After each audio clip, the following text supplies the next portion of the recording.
Hello ನಮಸ್ಕಾರ, ನಾನು ಕೊಪ್ಪಳದಿಂದ Sharanappa ಚಲಪ್ಪ. News 18ಗೆ ಸ್ವಾಗತ. ನ್ಯೂಸ್ 18 ಸಬ್ಸ್ಕ್ರೈಬ್ ಆಗಿ, ನ್ಯೂಸ್ 18 ಸಾಮಾಜಿಕ ಜಾಲತಾಣ ಫಾಲೋ ಮಾಡಿ. ಕಾರ್ಖಾನೆಗಳು ಬಂದರೆ ಜನರ ಉದ್ಯೋಗ ಸಿಗುತ್ತೆ ಮತ್ತು ಪರೋಕ್ಷ ಮತ್ತು ಅಪರೋಕ್ಷವಾಗಿ ಸಹ ಇಲ್ಲಿ ಉದ್ಯೋಗ ಸೃಷ್ಟಿ ಆಗುತ್ತೆ ಅನ್ನೋದು ಒಂದು ನಂಬಿಕೆ. ಅದು ಸಹಜ ಕೂಡ. ಆದರೆ ಇಲ್ಲಿ ಕೆಲಸ ಮಾಡುವವರಿಗೆ ಅನಾರೋಗ್ಯ ತುತ್ತಾದರೆ ಈ ಉದ್ಯೋಗ ಯಾಕೆ ಬೇಕು ಅನ್ನುವಂಥ ಪ್ರಶ್ನೆ ಈಗ ಕೊಪ್ಪಳ ತಾಲೂಕಿನ ಗ್ರಾಮಗಳಲ್ಲಿ, ಏನು ಕಾರ್ಖಾನೆ ಬಾಧಿತ ಗ್ರಾಮಗಳಲ್ಲಿ ಕೇಳಿ ಬರ್ತಾರಂಥ ಧ್ವನಿ.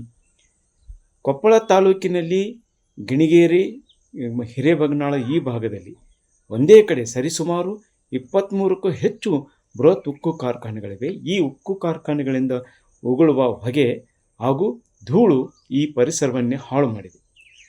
ಇಲ್ಲಿ ಏನು ಕೃಷಿ ಭೂಮಿಯಲ್ಲಿರುವಂಥ ಬೆಳೆ 40% ಮಾತ್ರ ಬರ್ತಾ ಇದೆ.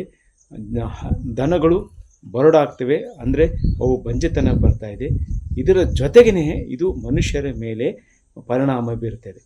ಇದು ಕೇವಲ ಅಲ್ಲಿಯ ಜನರ ಏನಕ್ಕಲ್ಲ, ಈ ಕುರಿತು ಏನು ಕೊಪ್ಪಳ ಜಿಲ್ಲಾಡಳಿತ ಒಂದು ಆರೋಗ್ಯ ಸಮೀಕ್ಷೆಯನ್ನು ಮಾಡಿತು.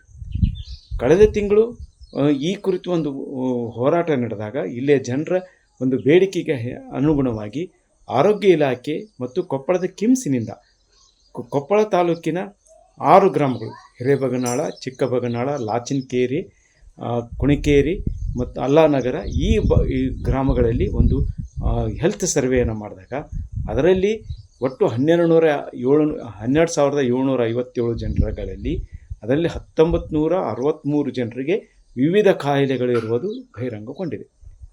ಅದರಲ್ಲಿ 663 ಜನರಿಗೆ ಹೃದಯ ಸಂಬಂಧಿ ಕಾಯಿಲೆ, ಅಂದರೆ BP ಆಗಿರ್ಬೋದು ಮತ್ತು ಮಧುಮೇಹ ಸಂಬಂಧಿಯಾಗಿದೆ. ಸುಮಾರು 8ಕ್ಕೂ ಹೆಚ್ಚು ಜನರಿಗೆ ಕ್ಯಾನ್ಸರ್ ಕಂಡಿದೆ. ಮಕ್ಕಳಲ್ಲಿಯೂ ಸಹ ಈ ಕ್ಯಾನ್ಸರ್ ಕಾಣ್ತಾ ಇದೆ. ಅದ್ರ ಜೊತೆಗೆ ಉಸಿರಾಟದ ಸಮಸ್ಯೆ 230 ಜನರಿಗಿದೆ ಮತ್ತು ಚರ್ಮ ಕಾಯಿಲೆ ಇದೆ. ಈ ರೀತಿ ಬೇರೆ ಬೇರೆ ಕಾಯಿಲೆಗಳಿಂದ ಜನ ತತ್ತರಿಸಿ ಹೋಗ್ತಾ ಇದ್ದಾರೆ. ಈ ಕಾರಣಕ್ಕಾಗಿ ಇಲ್ಲಿ ನಮಗೆ ಕಾರ್ಖಾನೆಗಳು ಬೇಡ ಅನ್ನುವಂಥ ಒತ್ತಾಯ ಕೇಳಿ ಬರ್ತಾ ಇದೆ. 20 ವರ್ಷಗಳಿಂದ ಉದ್ಯೋಗ ಸೃಷ್ಟಿಯ ಹಿನ್ನೆಲೆಯಲ್ಲಿ ಬಂದಿರುವಂಥ ಈ ಕಾರ್ಖಾನೆಗಳು ಈಗ ಜನರ ಬದುಕನ್ನೇ ನರಕ ಮಾಡ್ತಾ ಇದೆ. ಈ ಕಾರಣಕ್ಕಾಗಿ ನಮಗೆ ಇಲ್ಲಿ ಕಾರ್ಖಾನೆಗಳು ಬೇಡ ಅನ್ನೋದು ಒಂದು ಕಡೆ ಆಗಿದ್ದರೆ, ಈ ಕಾರ್ಖಾನೆಗಳಿಂದ ಅಂತರ್ಜಲ ಮಟ್ಟವು ಸಹ ವಿಷಕಾರಿಯಾಗಿದೆ ಮತ್ತು ಈ ಧೂಳಿನಿಂದ ನಮಗೆ ಮುಕ್ತಿ ನೀಡ್ರಿ ಅನ್ನುವಂಥ ಒತ್ತಾಯವನ್ನು ಕೇಳಿ ಬರ್ತಾ ಇದೆ. ಈ ಹಿನ್ನೆಲೆಯಲ್ಲಿ ಈಗಾಗಲೇ ಏನು ಜಿಲ್ಲಾ ಪರಿಸರ ಮಾಲಿನ್ಯ ನಿಯಂತ್ರಣ ಮಂಡಳಿಯಿಂದ ಈಗ 2 ಕಾರ್ಖಾನೆಗಳಿಗೆ ಬೀಗ ಹಾಕಿದೆ. ಇನ್ನೂ 3 ಕಾರ್ಖಾನೆಗಳಿಗೆ ನೋಟಿಸ್ ನೀಡಲಾಗಿದೆ. ಆದರೆ ಜನ ಹೇಳೋದೇನೆಂದರೆ, ಇಲ್ಲಿರುವಂಥ ಎಲ್ಲ ಕಾರ್ಖಾನೆಗಳನ್ನು ಬಂದ್ ಮಾಡಿ ಅಥವಾ ಪರಿಸರಕ್ಕೆ ಹಾನಿಯಾಗದ ರೀತಿ ಕ್ರಮ ಕೈಗೊಂಡ್ರೆ ಮಾತ್ರ ಇಲ್ಲಿ ಇರಲಿ ಅನ್ನುವಂಥ ಒತ್ತಾಯ ಮಾಡ್ತಾ ಇದ್ದಾರೆ. ಧೂಳ ಮನುಷ್ಯರಿಗೆ ಧೂಳ, ಮನುಷ್ಯರಿಗೆ ಜಡ್ಡು, ದನಕರಿಗೆ ಜಡ್ಡು, ಕೋಳಿನಾಗಿ ಎಲ್ಲದಕ್ಕೂ ಒಟ್ಟು ಇದು ಹೇಳಕ್ಕಬಾರ್ದು. ಎಷ್ಟು ವರ್ಷ ಆಯ್ತು ಹಿಂಗಾಗಿ? ಈಗಲೇ ಒಂದು 8 ವರ್ಷ 10 ವರ್ಷ ಆಗಕ್ಕೆ ಬಂತು. ಇದು ಒಂದು 20 ವರ್ಷ ಇದು ಆಯ್ತು ಮೇಲಕ್ಕೆ. ಇದು ಒಟ್ಟಾರೆ ಆರೋಗ್ಯ ಸರಿ, ಏನು ಆರೋಗ್ಯ ಸರಿ ಅಲ್ಲ. ಒಂದು ಜ್ವಾಳದಾಗ ಹೋಗಿ ಬಂದ್ರೆ ನಮ್ಗೆ ಗೊತ್ತಾಯ್ತಂಗಲ್ಲ ಯಾರು ಧೂಳ. ಮತ್ತೆ ಏನಿಲ್ಲ, ಮತ್ತೆ ಏನಾರು ಪರಿಹಾರ ಕೊಡು ಅಂದ್ರೆ ಇನ್ನು ಅಲ್ಲೇ ಕೊಡ್ತೀವಿ, ಒಂದು ಪಟ್ಟಿಗೆ 2 ಪಟ್ಟಿಗೆ ಅಂತಾರೆ ಅವರು. ಇದು ಓಡಿ ಕೊಡು, ಅವ್ರನ್ನ ತಂದು ಇಲ್ಲಿ ಉಳಿಸಾಡ್ಬಿಡ್ಬೇಕು. ಯಾರಿಗೆ ಕೊಡೋಲ್ಲ, ಮನುಷ್ಯರಿಗೆಲ್ಲ ಎಲ್ಲ ರೋಗ ಹಚ್ಬಿಟ್ಟಾವ. ಈಗ TB, ಕ್ಯಾನ್ಸರ್ ಇಂಥವೆಲ್ಲ ಚಾಲು ಆಗಿಬಿಟ್ಟಾವು. ಈ ಕುರಿತು ಜಿಲ್ಲಾಧಿಕಾರಿಗಳನ್ನು ಕೇಳಿದರೆ ಈ ಸರ್ವೆ ಆಗಾಗ ನಡೀತಾ ಇದೆ, ಅದಕ್ಕೆ ಅನಾರೋಗ್ಯತೆಗೆ ಚಿಕಿತ್ಸೆ ನೀಡುವ ಜೊತೆಗೆ ಅಲ್ಲೇನು ಕ್ರಮ ಕೈಗೊಳ್ಳಬೇಕು ಎಲ್ಲ ಕ್ರಮಗಳನ್ನು ಕೈಗೊಳ್ಳುತ್ತಾ ಇದೆ ಅನ್ನುವಂಥ ಮಾತನ್ನು ಹೇಳ್ತಾರೆ. NPD ಇಶ್ಯೂ ಆಗಿತ್ತು ಜನವರಿ 17ಕ್ಕೆ. ಅಲ್ಲ ಹೇಳ್ತೇನೆ ಅದಾದಮೇಲೆ ಅವರು ಇನ್ಸ್ಪೆಕ್ಷನ್ ಮಾಡಿ ಫೈನಲ್ ಡಿಸಿಷನ್ ತೊಗೊಂಡಿದ್ದಾರಂತೆ. ನಮಗೆ ಕಮ್ಯುನಿಕೇಟ್ ಆಗಬೇಕು, ಅದನ್ನ ವೇಟ್ ಮಾಡ್ತಾಯಿದ್ವಿ. ಕಮ್ಯುನಿಕೇಟ್ ಆದ ತಕ್ಷಣ ಅದರಲ್ಲಿ ಏನು ಕೊಟ್ಟಿರ್ತಾರೋ ಅದ್ರ ಪ್ರಕಾರ ಕ್ರಮ ತೊಗೋತೀವಿ. ಒಂದು.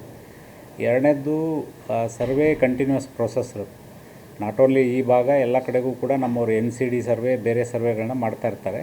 ಬಟ್ ಎಕ್ಸಾಕ್ಟ್ಲಿ ಎಷ್ಟಾಗಿದೆ ಅಂತ ನನಗೆ ರಿವ್ಯೂ ಮಾಡೋಕ್ಕಾಗಿಲ್ಲ, ಮಾಡಿ ಹೇಳ್ತೀನಿ ಅದ್ರ ಬಗ್ಗೆ. ಆದರೆ ಒಟ್ಟಾರೆ ಹೇಳೋದಾದರೆ ಈ ಭಾಗದಲ್ಲಿ ಏನು ಸರ್ವೆ ಮುಖಾಂತರ, ಏನು ಕೇವಲ 6 ಗ್ರಾಮಗಳಲ್ಲಿರೋ ಸರ್ವೆ ಮುಖಾಂತರ ಇಲ್ಲಿಯ ಜನರ ಸಮಸ್ಯೆ ಬಿಂಬಿತವಾಗ್ತಾಯಿದೆ. ಇದನ್ನು ಗಂಭೀರವಾಗಿ ಸರ್ಕಾರಗಳು ಪರಿಗಣಿಸಬೇಕು ಅನ್ನೋದು ಇಲ್ಲಿಯ ಜನರ ಒತ್ತಾಯವಾಗಿದೆ. ಶರಣಪ್ಪ ಚಲಪೂರ್, ನ್ಯೂಸ್ 18 ಕೊಪ್ಪಳ. ನಿರ್ಭೀತ, ನಿಷ್ಪಕ್ಷಪಾತ, ವಿಶ್ವಾಸಾರ್ಹ ಸುದ್ದಿಗಳಿಗೆ ಹೆಸರಾಗಿರುವ ನ್ಯೂಸ್ 18 ಕನ್ನಡ ಈಗ ಆಪ್ನಲ್ಲೂ ಲಭ್ಯವಿದೆ. ದಯವಿಟ್ಟು ಇಲ್ಲಿರುವ QR ಕೋಡ್ನ ಸ್ಕ್ಯಾನ್ ಮಾಡಿಕೊಂಡು ಆಪ್ ಡೌನ್ಲೋಡ್ ಮಾಡೋದಕ್ಕೆ ಮರಿಬೇಡಿ.